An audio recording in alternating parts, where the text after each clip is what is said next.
Collections లో శ్రీరస్తు శుభమస్తు sale వైభవం Vaibhogam March 19 నుంచి ఏప్రిల్ 10 వరకు.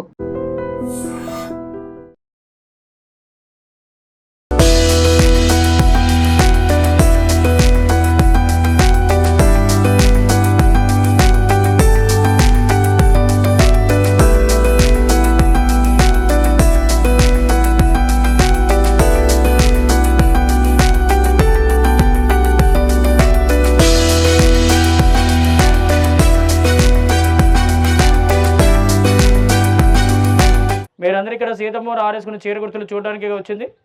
అయితే ఇక్కడ చీరలతో పాటు చూడాల్సిన గుర్తులు ఉంటాయి, తెలుసుకోవాల్సిన గుర్తులు ఉంటాయి. మీకు తెలియనివి ఈ రాతి మీద అక్కడక్కడ పేర్లు, నామాలు, అక్షరాలు ఉంటాయి. అందుకే మిమ్మల్ని వస్తారు మీరు నుంచోబెట్టేది. మరి ఎక్కడ ఏ గుర్తులు ఉన్నాయి అనేది మీరు చెప్పిన తర్వాత మీకు దారి చూపిస్తామో చక్కగా దారిలో వెళ్ళి దండం పెట్టుకోండి. ఈ రాతి మీద చివరి జెండా ఉన్న చోట సీతమ్మవారు ఆరేసుకున్న చీర గుర్తులు ఉంటాయి.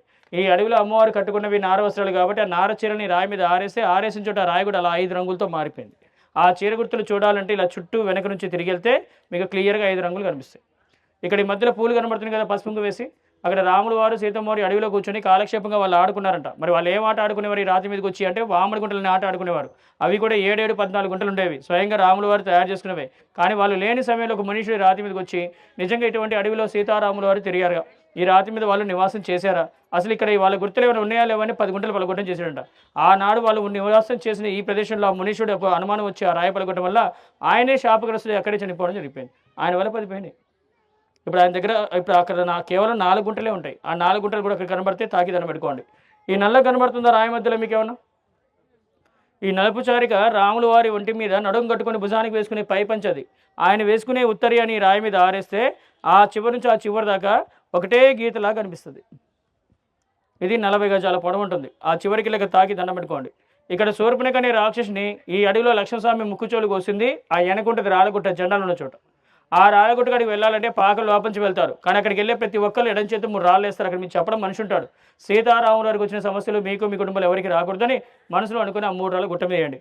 మరి మీరు అందరూ పనసాలు వెళ్ళారా లేకపోతే డైరెక్ట్గా వచ్చారా? మరి సీతారాముల వారు నివాసం చేసిందేమో పన్నసాల్లో, ఎందుకంటే వాళ్ళకి అక్కడ గోదావరి కూడా దగ్గర ఉంది కాబట్టి ఈ 14 సంవత్సరాల అరణ్యవాసంలో 11 సంవత్సరాలు పూర్తి చేసుకొని చివరిగా 3 సంవత్సరాలు ఇక్కడ ఉందామని గోదావరి తీరానికి వచ్చి పన్నసాలు కట్టుకున్నారు. మరి ఆ పన్నసాలు కట్టుకుని అక్కడ నివాసం చేసేవాళ్ళు ఆ గోదావరిని వదిలిపెట్టి వాళ్ళకి ఇష్టమైన పన్నసాలని వదిలిపెట్టి ఏమీ లేని అడవిలోకి ఎందుకు వచ్చారు చెప్పండి? తెలుసా ఎవరికైనా? నెలలో 5 రోజులు అమ్మవారి అడవిలో స్నానం చేయడానికి వచ్చేవారు. ఆ సమస్య వల్ల వచ్చారు ఇక్కడికి. అలా అమ్మవారి ఇక్కడికి వచ్చి ఈ వాగులో స్నానం చేస్తుంటే ఆ వెనుకున్న పొడవైన రాయి మీద రాములు వారు కూర్చుని కాపలు కాసేవారు. అది ఆయన కూర్చున్న సింహాసనం, అది కింద ఆయన పాదాలు కూడా ఉన్నాయి. ఆడికి వెళ్ళిన తర్వాత నీళ్ళలో చేతులు పెట్టకుండా నీళ్ళని ముట్టకుండా పాదాలని తాగి దండం పెట్టుకోండి. మరి సీతమ్మవారు ఇక్కడికి వచ్చి స్నానం చేసుకుని ఈ రాతి మీద చీరలు ఆరేసుకుని ఆ 5 రోజులు ఇక్కడే కాలక్షేపం చేసుకున్న తర్వాత చివరిగా 6వ రోజు ఇంటికి వెళ్ళేటప్పుడు ఏం తీసుకెళ్ళాలి? ఆడవాళ్ళకి ముఖ్యంగా ఉండాల్సింది కావాల్సింది పసుపు కుంకుమలు. ఎందుకంటే అది 5వ తరం కాబట్టి. మరి అమ్మవారు ఇక్కడ 5వ తరంతో వెళ్ళాలంటే మరి పసుపు కుంకుమలతో వెళ్ళాలి కదా. మరి ఆ రోజులు ఇక్కడ ఎవరు ఇచ్చేవాళ్ళు లేరు, తెచ్చేవాళ్ళు లేరు. మీకంటే ఇప్పుడు బయట బజార్లో షాపులు కొట్టలు దొరుకుతున్నాయి కాబట్టి మీరు కొనుక్కుంటున్నారు, పెట్టుకుంటున్నారు. మరి ఇక్కడ అమ్మవారికి ఎవరు ఇచ్చారు? ఆ సమయంలో ఇక్కడ సీతారాముల వారికి ఏం కావాలన్నా ఏం తెచ్చిపెట్టినా అది లక్ష్మణస్వామి తీసుకురావాలి. ఆ లక్ష్మణస్వామి ఏం చేశాడంటే ఇదే రాత్రి నిలబడి ఇటు తూర్పు దిశగా తలెత్తి చూస్తే తూర్పున 9 కిలోమీటర్ దూరంలో దట్టమైన దండకరణే ఉంది. ఆ అడవిలో కనిపించే కొండకి బాణం వేశాడు ఇక్కడ నిలబడి. ఆయన వేసిన ఒకే ఒక బాణానికి 70 అడుగుల కొండ అడ్డంగా బద్దలై ఆ కొండ పగిలి పసుపు కుంకుమరాలతో ఈ జల పుట్టుకొచ్చింది. అందుకే ఇక్కడ 365 రోజులు అలా ఎప్పుడు కనబడుతూనే ఉంటాయి నీళ్ళు. అందుకనే దీని సీతమ్మ వాగు అనేది. అలా అమ్మవారి నీళ్ళలో స్నానం చేసుకొని ఆ పసుపు కుంకుమరాలని ఆ చెట్టు కిందే రంగరించుకొని పొడి చేసుకొని బొట్టు పెట్టుకొని పూజ చేసుకుని అప్పుడు పన్నసాలకు వెళ్ళేవారు. మరి ఎప్పుడు చూసారా ఒక రాయి నరికి తీస్తే పసుపు రావడం, ఒక రాయి నరికి తీస్తే కుంకుమ రావడం? పోనీ ఎవరైనా చూపించారా బయట మీకు ఎక్కడన్నా? ఈరోజు ఈ రాతి మీదకి వచ్చారు కాబట్టి ఈ ప్రదేశంలో ఉన్నందుకు మీకు ఆ పసుపు కుంకుమరాలు అనేది చూపిస్తా చూడండి. అది బల్ల మీద చూడండి, ఒక పసుపు రాయి కుంకుమరాయి కనబడుతున్నాయి మీ కళ్ళ ముందు. ఇప్పుడు ఈ పసుపు కుంకుమరాలు మీకు ఇక్కడ వెళ్ళేటప్పుడు ఇస్తారు, దేవస్థానం వాళ్ళు వెళ్ళేటప్పుడు చేసుకుని వెళ్ళండి. అవి మీరు ఇంటికి తీసుకెళ్ళాక మీ పూజామలు దేవుడి దగ్గర పెట్టి వాటిని సపరేట్గా పొడి చేసుకోండి, లేదంటే గంధంలో రంగరించుకోండి.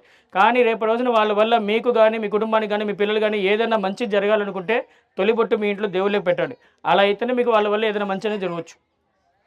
అది కూడా మీరు ఏదైనా ముఖ్యమైన పని మీద బయటికి వెళ్ళేటప్పుడు సీతారాములు అని మనసులో దచ్చుకున్న బొట్టు పెట్టుకుని గడప దాటండి. అది ఎంత ముఖ్యమైన పని అయినా సరే వాళ్ళ మీద భారం వేసుకుని బయటికి వెళ్తే అనుకున్న మంచి పిల్లలు అమ్మవారి దయ ఉంటే ఏ ఆటంకాలు లేకుండా జరుగుతాయి. అదే ఇక్కడ ఉన్న నమ్మకం. మరి రాముల వారు సీతమ్మ వారి అడవిలోకి వచ్చినప్పుడు వాళ్ళకి ఆకలి వేస్తే తినడానికి ఆహారం ఉండేది కాదు. ఆ సమయంలో లక్ష్మణస్వామి దండకరిని మొత్తం తిరిగి వాళ్ళ కోసం కష్టపడి రోజు ఒక ఆకులు ఇప్పపులు తీసుకొచ్చి ఇదే రాతిని పల్లెంగా చేసి పెడితే రాములు సీతమ్మడు కలిసి తినేవారు. ఇది వాళ్ళు కలిసి భోజనం చేసే పల్లెం, అది దాన్ని ఒక రాతి పల్లెం అంటారు. మరి ఇంత పవిత్రమైన స్నానానికి వచ్చిన వాళ్ళు మీరు అందరూ ఏం చేస్తున్నారంటే ఒక తర్వాత ఒకరు బస్తా మీద నుంచొని రాయి మీద కాలు పెట్టకుండా ఆ నామం దగ్గర మీరు 2 చేతులతో తాకండి, దండం పెట్టుకోండి, బొట్టు పెట్టుకోండి. ఇక్కడ మీరు ఏమైనా వేసి కానుకలు దక్షిణ ఉంటే అక్కడ వేసుకోవచ్చు, ఇసరకుండా పడేయకుండా. అక్కడ అమ్మవారు బొత్తిస్తారు. అమ్మవారు పసుపు కుంకుమలు తీసుకొని ఆ చివరిలో రాములవారి కండం ఉంటుంది, ఆ కండమని తాకి దండం పెట్టుకున్న తర్వాత అప్పుడు సీతమ్మ తల్లి చీరల దగ్గరికి వెళ్ళి ఆ చీర గుర్తులు చూసుకుని వెళ్ళండి. ఇప్పుడు దండం పెట్టుకున్న ముందున్న వారు జై శ్రీరామ్.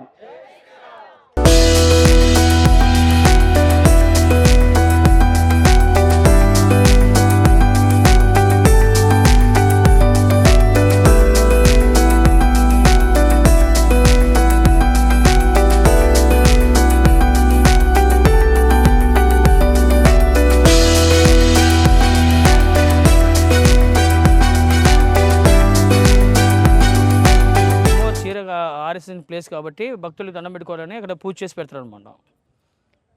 ఇప్పుడు ఎక్కడెక్కడ గుర్తులు ఉంటాయో అక్కడెక్కడ పసుపుంకులు ఉన్నాయంటే అక్కడ పూజ చేసిన అర్థం భక్తులకి అర్థం కావడానికి. ఇక్కడ కలర్స్ కనిపిస్తుంది కదా, బ్లాక్ లైన్ ఒకటి, వైట్ కలర్ ఒకటి, తర్వాత బ్లాక్ ఒకటి, మళ్ళీ ఎల్లో కలర్, అది తర్వాత రెడ్, ఆ తర్వాత లాస్ట్కి వచ్చేది గ్రీన్ కలర్. కొంచెం దగ్గరికి వెళ్ళి చూసినా కూడా మీకు క్లియర్గా అర్థమవుతుంది. ఇప్పుడు అక్కడ నుంచి మొదలు పెడితే ఈ రాయి మధ్యలో వరకే మీకు కలర్స్ ఉంటాయి. ఈ కలర్స్ అన్ని కేవలం ఈ రాయి మధ్యలోనే ఉంటాయి, ఆ పక్క ఈ పక్క ఉండవు.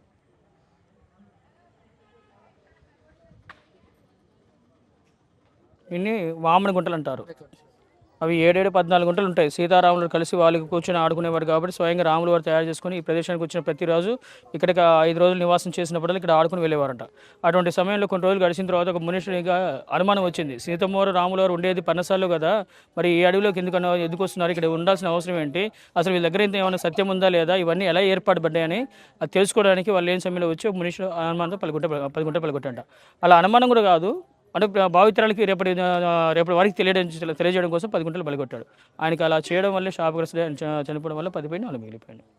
అట్లా ఆనాటి నుంచి ఈనాటి వరకు కూడా ఈ యొక్క సాక్ష్యాలు మనకి ఇప్పుడు కళ్ళ ముందు అట్లా సజీవంగా కనిపిస్తుంటాయి. ఇక్కడ ఈ బ్లాక్ కనిపించే నలుపు చారిక రాములు వారు నడుము కట్టుకొని భుజానికి వేసుకునే ఉత్తరీయం. అది అందరూ పై కండువ పై పంచి అంటారు, కానీ దీన్ని ఉత్తరీయం అని పిలవాలి. ఆ ఉత్తరీయం అనేది ఆ చివరి నుంచి ఆ చివరి దాకా ఒకటే గీతలా కనిపిస్తుంది. అది 40 గజాల పొడవు ఉంటుంది. 22 అడుగుల ఆజానుభావులు కాబట్టి స్వామివారు 40 గజాల ఉత్తరీయాన్ని ధరించారు. ఇది రాముల వారు సీతమ్మవారి అరణ్యవాసంలో ఈ 5 రోజుల కాలం నివాసానికి వచ్చినప్పుడు వాళ్ళకి ఆహారం కూడా లక్ష్మణస్వామి దండగరంలో దొరికే పళ్ళు, పలహారాలు, ఇప్పు పూలు, కందమూలాలు తెచ్చి పెడితే అదే రాత్రిని ఒక పల్లెంలా చేసుకుని తినేవారు. అది వాళ్ళు కలిసి భోజనం చేసిన ప్లేట్ అనమాట. అది దాని ఒక పల్లెంలా భావించుకుంటారు. అందుకే భక్తులు పల్లెం యొక్క గొప్పతనాన్ని, దానికున్న ప్రత్యేకతను తెలుసుకున్న తర్వాత నమస్కరించుకొని వాళ్ళు కలిగింది ఏదో తోచింది ఏదో దేవుడికి కానుక సమర్పించిపోతారు. ఆ అమ్మవారి వాగులో స్నానం చేసేటప్పుడు ఆ ఎదురుగా పొడుగా కనిపించే పూలదండ ఉన్న రాయి మీద రాముడు కూర్చుని కాపలా కాసేవారు, నామాలు పెట్టిన రాయి మీద. అది ఆయన కూర్చున్న సింహాసనం. అది ఆయన కూర్చున్నట్టుగా ఇప్పటికీ కింద రాముడి పాదాలు స్పష్టంగా కనబడతాయి, 2 పాదాలు.